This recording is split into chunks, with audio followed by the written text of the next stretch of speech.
कराची से खबर शामिल करते हैं। बागी सागर पहनवार के मुताबिक मलीर के अकबर गबोल गांव पर मुबैना लैंड माफिया के मुसल्लह अफराद की चढ़ाई, फायरिंग और घरों को आग लगाने के खिलाफ देहातियों का एहतजाज। गोडाप थाने की पुलिस ने रास्ते से गुजरने वाले 5 देहातियों को गिरफ्तार करके मुकदमा दर्ज कर लिया।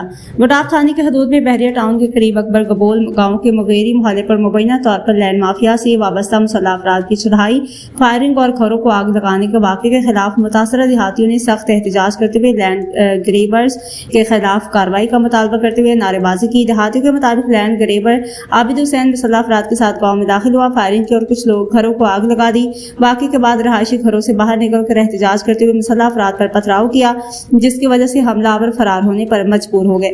इस मौका पर शहजादा मुगेरी, सुल्तान अहमद बलोच, हबीब रिंद, बशीर अहमद रिंद, वादिल खान जतोई, मुजम्मल सरायकी, नूर अहमद खोसू और दीगर ने सहाफ़ियों से गुफ्तगू करते हुए मीडिया को बताया कि